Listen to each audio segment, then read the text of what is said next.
Welcome to another episode of EV Rider. Today, I am thrilled to have the CEO and chairman of Curtis Motorcycles, which is a heritage-based EV motorcycle company, but it's got a history. So, Matt, why don't we start out with a brief history of Curtis, how it got started, and how you decided to take it into the next generation and weave it into an EV motorcycle company?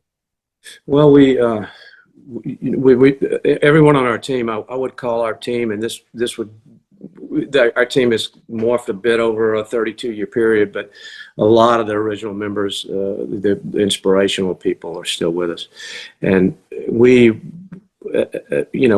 always have loved this American road bike heritage, and when we view it from the beginning in 1991, it was Mr. Curtis who was kind of the gentleman who really brought superior innovation and advanced design to the motorcycle. And he was only in the business for 10 years. He did some remarkable things, invented the iconic American big V-twin, and then he put a series of different power devices in his motorcycles. One was a V8.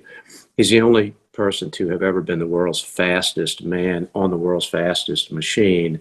And I don't mean world's fastest motorcycle, I mean the fastest man on the planet on a motorcycle. And that was in 1906. So he's a very significant gentleman.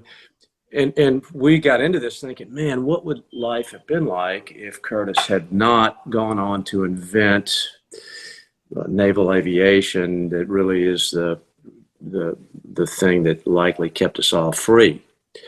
I get the fact that he looked at it and he said, oh, I don't have enough bandwidth to do everything, so I'm going to do something that I think maybe is more significant. But as a committed road bike lover, to me, the motorcycle might have been more significant. But I'm confident in saying that if Glenn Curtis had stayed in our industry, that the American road bike would be very different than it is. And I don't even think we can imagine the kind of innovation and advanced design thinking he would have brought to the equation. And we all know that the American motorcycle has predominantly been about nostalgia of lifestyle and that sort of thing. And so we got into that sandbox of VTwins, and there was a time when that was kind of my religion, and we made those we made about 1,300 very exotic V-twin motorcycles, and kind of learned a lot. And they were intended to be luxury. They were kind of no cost, no investment of time, no investment in intensity and energy will be compromised motorcycles. So if we thought we could do something that would make the bike better, we just did it. And then afterwards we would look at the bill of materials and add a fair profit margin and sell the machine. Yeah, for those that may not be aware, of course you have quite a track record, because for those that may not be aware of Curtis, you were formerly Confederate. That's and right. Many aficionados are very familiar with that brand as a very high-end motorcycle. And based on what I see you doing with Curtis, you've come up with another stunningly beautiful design. And this is an immense pivot from gas to EV. If you would, walk me through the design process and how you guys came up with this. Because I know back, I believe it was in 2017, you were thinking of partnering with Zero Motorcycles for some of the components. But as best I can tell, in the end, you went your own way 100%. Is that right? It goes to what I was just saying about compromise and what I was really excited. I was super excited back when we first got started that we could just take a powertrain and put our design inertia into it. But it didn't comport with the type of approach, the type of motorcycle that we wanted Curtis to be. So, and that doesn't mean that their stuff isn't okay. I pull for them every day, nice guys, and I hope they're doing great. Let me put a lot of your listeners probably are familiar with the DeLorean story. Well, there are many reasons that DeLorean went the way it did, but one of the big ones for me was that he put a Volvo V6 in what was supposed to be a sports car. Mm-hmm. People that know about Volvo know that Volvo, they do engines that last a long time, but they're just not sporty at all. So you wouldn't buy a Ferrari with a 4-cylinder 2-liter, and so that's what happened there. But back to the original question, kind of, okay, walk me through the design process. Well, one of the things that turned us on about electric is when we always wanted to make a motorcycle from the inside out. From the beginning, I think we had an insight that many people may, they know it intuitively, but they don't think about it. But motorcycles, Glenn, Curtis, and most of these guys, they were making bicycles. And then when the internal combustion engine came out, they said, oh, let's put that in a bicycle. And that pretty much has been the deal. Cars started out, they were wagons, and then they motorized a wagon. So Studebaker was a wagon maker, this sort of thing. But what we wanted to do is to somehow come up with a way that we could say, let's start like biological life, an egg and it gets fertilized, and then the creature grows into, from the inside to the outside. It's not like we come to life as a form, and then like a doll, and then you put in a heart, you put in a brain, and then you put in all the various elements that makes humans human. And we did some of that. We did the cool thing, like with the V-twin, we did the upside down turnaround, running in reverse transmission, shortened the center to center distance, locked it to the swing arm pivot, made it a monocoque, invented the triple load path, billet precision machine, a way of doing it, which makes the bike, makes a motorcycle much more accurate. All really cool stuff. And in my head, I'm like, yeah, I'm doing something significant, but it really wasn't. So when I got, the thing that switched me on to EV probably was, strangely, maybe not, but kind of customer driven, because we want to make a perfect kind of Fabergé egg, tourbillon watch type of item, ultimate object of desire for the without any compromise, which means it's going to have to be for wealthier, more accomplished gentlemen and women and ladies. So what we learned is that they would like something they don't ride but once every quarter or whatever. So it'd be nice if it was super reliable, no maintenance, no hassle. I could just go in my garage, push a button. This type of individual doesn't want to ride when there's any traffic, so you can't have it noisy. I can't get up at 5 in the morning and fire up my P-51 fighter, Confederate fighter, because it's very noisy. Everyone in the neighborhood would call, they would throw me out of the neighborhood. So, but on the one, you just put, you're just out of here and it's no problem. So you can ride at midnight, I can ride at 5 in the morning. It's much safer because of that. And it's certainly much easier to use with even more torque. It's quicker, more spry, more torque, better for the gentle cruise. So it's a back to the future. It allows me to say to you, okay, Bill, you can kind of be like your grandfather riding his Excelsior Henderson 4 in 1930, just cruising down the road, grandma on the back. It's not about 90-degree wheelies and all that burnouts. It's just the gentle cruise with the most torque relative to weight of anything on the planet. Back on Inside Out, our lead designer, JT Nesbitt, in thinking and conversations and trying to put words into forms and all this stuff, he came up with this concept of taking the drive shaft of our motorcycle, keying it to the center of our very narrow and small, high max torque axial flux P400 Yaza motor, and tapping that shaft on the center line of the bike and locating the legs of the motorcycle and the core on that center line. So now, for the first time ever, a two-wheel device really isn't, it's really not a bicycle with a motor package in it. It's a axial flux motor with a keyed shaft tapped. So if I had one on the table, that's kind of like your sperm and your egg, the motor being. Yeah, and of course you're talking a lot about the engineering. Talk to me a little bit about how that equates in performance for the rider in terms of acceleration, braking, cornering, lean angles. Give me a sense of what the ride is like. Well, the feel, first of all, I don't know. I can't, I've ridden bikes before that I thought were, that I thought were cool in terms of the feeling of the bike, but if it was aesthetically wrong, it doesn't work for me. So, I, now maybe this is because I'm a bit of a poser or something. I don't know, but I cannot remove the Pee Wee Herman effect. You know, if I'm on a motorcycle that doesn't feel aesthetically proper, Sure. certainly if it's a luxury motorcycle.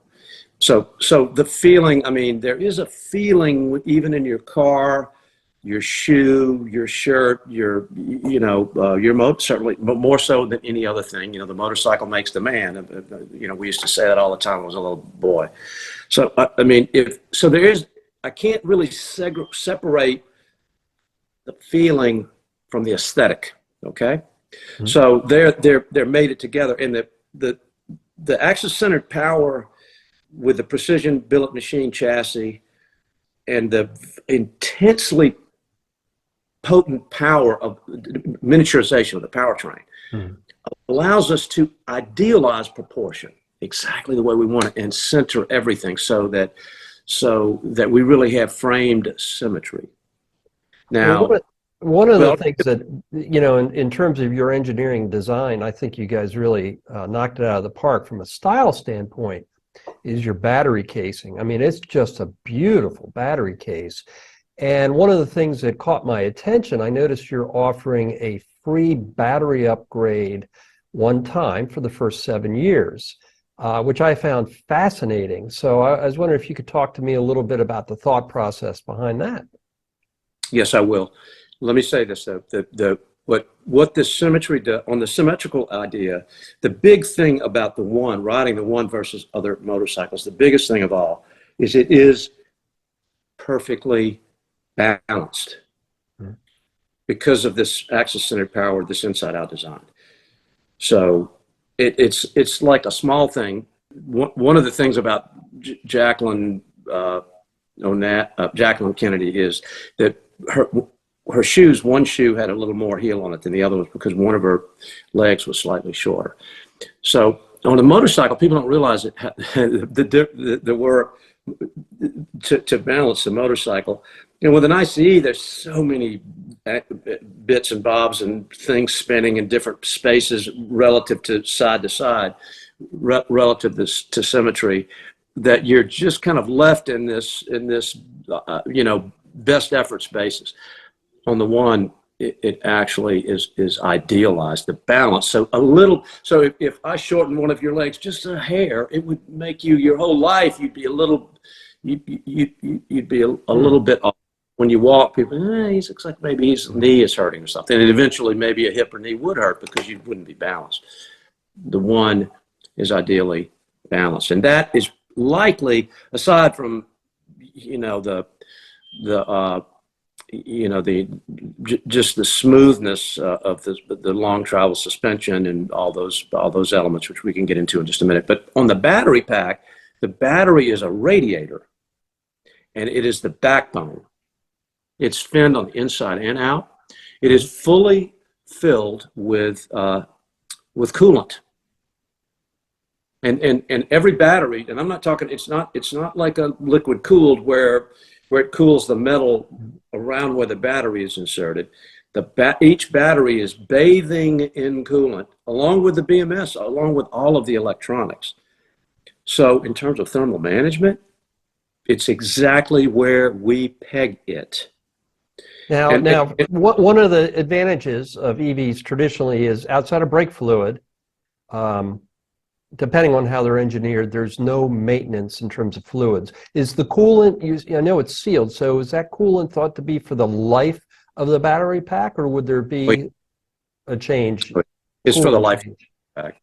Okay. And by the way, you mentioned you're right. We're going to do a refresh, but until March 30th, we're offering 2. So we're very comfortable saying that by 2032, we'll have the solid state battery and technology, which will be much more rapid charging and probably triple the distance. So Well, and one of the that brings me to another question about today's technology. I noticed you went with what would be considered a relatively small battery size, if I read it right, 8.8 kilowatt hours. And I also noticed you limited the charging to 3.3 kilowatt level 2. I just wondered a little bit about that thought process as, for example, Livewire by Harley and Energica have gotten into DC fast charging. And of course, right. Zero offers 12 plus kilowatt level 2 charging. So talk to me a little bit about your decision-making process in that regard. Well, there are two channels. The second channel is that we're in this mind space of a forever heirloom device. So if you're a customer, we want to make something for you that you're going to leave to your great grandkids. We know that, again, in 2032, our projection is we'll have a battery pack in these first 130 bikes we're building that will be that will have go as far as anyone would ever want to go without stopping and taking a break, and will charge during the normal time that they would want to be off the bike having a cup of coffee or taking just taking a small break before they get back on it. So there's really no reason to go with these larger pieces, and it's critical to understand that sustainability for us means that I have this other fantasy, one life, one bike. So that would be the sustainable piece. The other thing is, in terms of use case, we're seeing a different form of use for the one. So we're not saying buy this bike and it'll do everything all the time out of the gate. What we're imagining this bike is like I have, you and I are brothers, and I have I have a wine cellar. I have these special wines or spirits or something. And, we get together every year on your birthday, and that's when we open up and share and maybe we smoke a nice cigar. Whatever it is that for us is a really good time, but it's special. It's not, what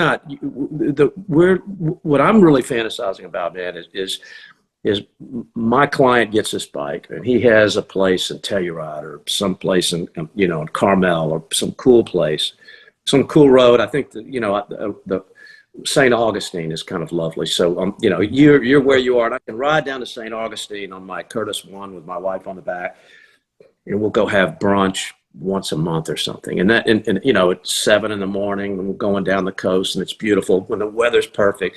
Everything is made perfect for the moment.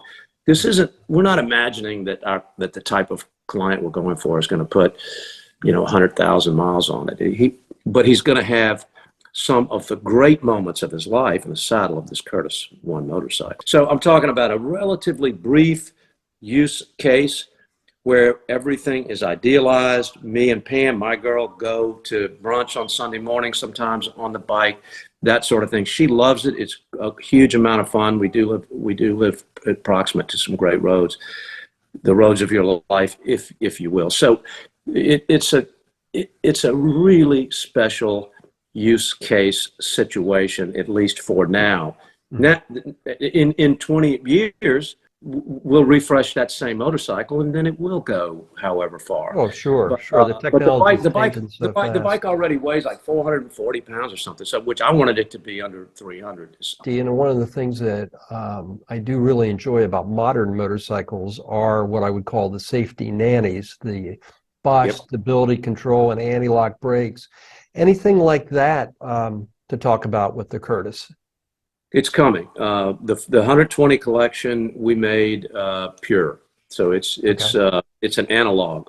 But what I'm really, and I'm not. Look, those features are coming. We're not going to be. There's a company that I follow called Damon, and they're doing a lot of haptic things, and I'm certainly fascinated by it.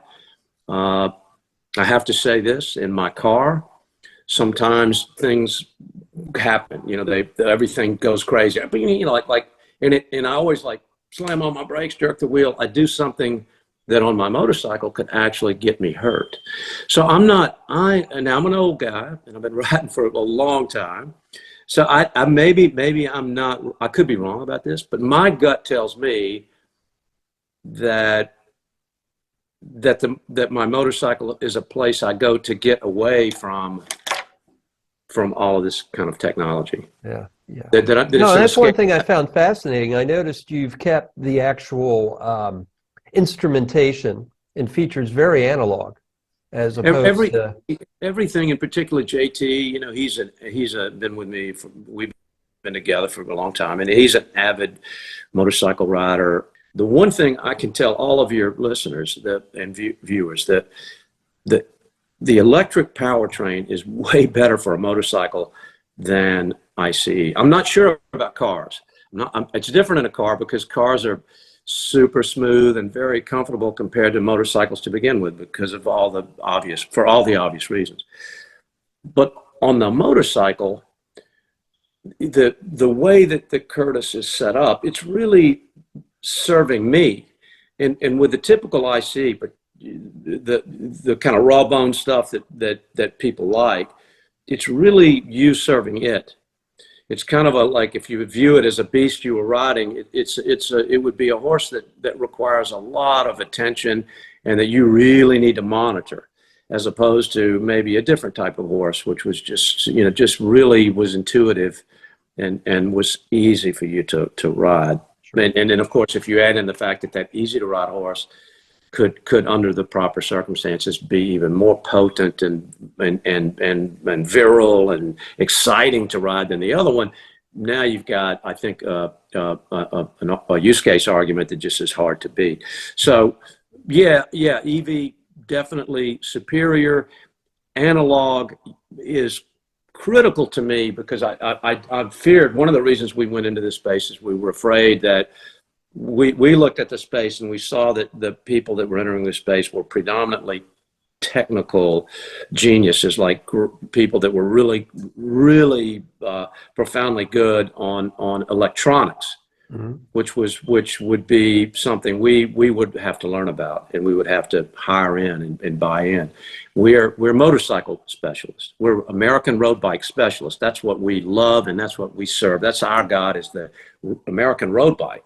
So the goal was to give you, going back to your feel question when I went off on aesthetics, because I think you're trying to say you can't split the two, but it's the feeling through the handlebar, the peg, and your behind that is the most critical. So your original question was the right one. And that is something that I want our rider to have control of. I want him to learn his machine. I don't know if you've experienced this, but I remember from my earliest days of riding when I was a little kid, how I could have a really crummy bike, because I didn't have any money. And one of my buddies would get a new bike. Hey man, let's trade bikes, right? And I'm like, no, I want to ride my bike.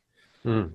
I think we all know that once you get in tune, once you get in the rhythm with your bike, yeah, so you know what it's going to do. And that's part of the cool factor for you. It's like, man, I know my bike. I've been with the same woman for almost 40 years. I mean, the great thing about that, it's not exotic necessarily anymore, but I just know the way she is. And she knows how I am, and we're in harmonics are good, so everything just fits. So you get this machine. If you could swing a Curtis One, man, and you ride this thing for like 20 or 30 years, I mean, you're going to get so good in the saddle of this bike that you're not going to need. You're going to be like, no, I don't want any interference. I don't want any interference on my bike, but we're doing it. I mean, because that's predominantly for regs. We have to do it, but we didn't have to do it at first. I think it's cooler without any of that.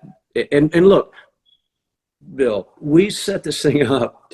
When you roll the throttle, it's so smooth and easy. It's very Rolls Royce. It's not like a Dodge Hellcat, or even like the Livewire, which is a nice thing, but it's very aggressive. Mm-hmm. And so you hit that throttle, boom! They made it to be like like you would imagine, like Dodge imbued into the Hellcat. They want you to, you know, they want that, man, this thing got a lot of power. We didn't do that at all. But as you get into, as the algorithm gets toward the end of that throttle, it gradually begins to move the torque up.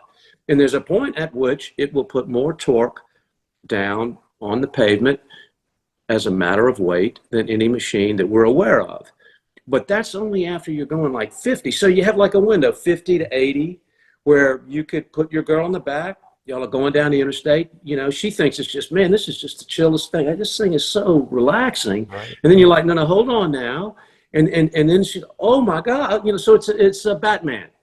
You know, so you have a Bruce Wayne type of thing, but you got a cave, and you know, when you go put the mask on, bam, you know, it's a split personality in a good way.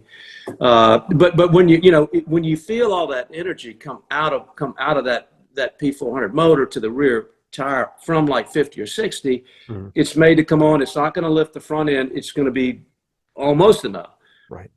But so everything is built into this kind of feeling that has to do with what we're calling the gentle cruise with all that torque, a very 1930s, something I copied from an old advertisement from, you know, the 30s or something for cars. We just simplified everything, which we'd always planned to do with the 120 motorcycles that are 120-year anniversary editions, commemorative editions of the Curtis, and they come in billet finish with natural Horween horsehide, natural pinstriping in terms of color and grip, handlebar grip, and a green, just a classic green, yellow, red, blue.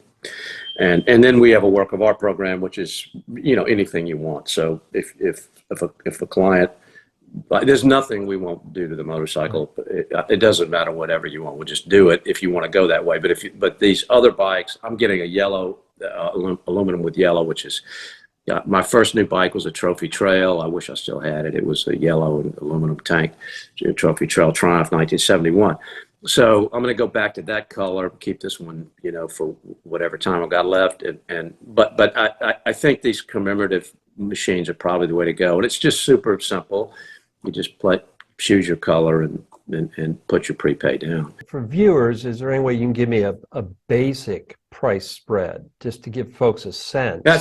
It's 120. All of these are with the 2 refresh, so it's 120 for the commemorative 120 bikes, 120,000, 130,000 if you want to. I think it's 130 for the work of art if you want to go that way. So it's just a small charge, really, and that's going to the 100 hours or whatever we're going to spend essentially doing whatever things you want to do to personalize your motorcycle. I think the most valuable bikes are going to be the commemorative ones. I do think they're going to have a nice long-term valuation, because I believe that, and I appreciate you saying heritage. I do think that Curtis is a great legacy brand for the future. The idea here is, who's going to be known as the #1 brand for electric motorcycles long term? And there's no guarantee that anyone in the IC business can do that. I mean, Tesla today would have that banner, and they're new. Is Cadillac, is Ford, is Toyota, is Mercedes, or, you know, the Stellantis group, or Ferrari even. I mean, who's to say that in 10 years the top sports car will be Ferrari when we don't know if they can transition to IC? It's a unique thing. It is. It's a clean slate in a lot of ways. That's right. So I believe on the contextual branding side of the equation, Curtis is an absolute home run because of the kind of person that Glenn Curtis was. Glenn Curtis was definitely the greatest innovator in the history of our hobby of motorcycle riding, and yet he's unknown. And in a way, it's good that he did pull out from IC, because now we get to come back and refresh his heritage brand in the EV space. And I believe we've done it right. And there are technical reasons to look at this and say, oh yeah, I'm sure that Glenn Curtis is smiling. He's looking at us, man, this is good. I actually think he's metaphysically involved in some of our idea sessions. You know, it's weird, but I feel that way. Well, and I think that's a great place to leave it. I wish Curtis Motorcycles and your endeavors the very best in terms of success. You've got an exciting year ahead. I know you're even doing a over-the-counter stock offering that folks can learn about at your website. And I will, of course, link to that on YouTube and evrider.tv. And I can't thank you enough for taking the time out of your day to give me a look at Curtis and where this venture is headed. Thank you, Bill. We appreciate it very much, your time.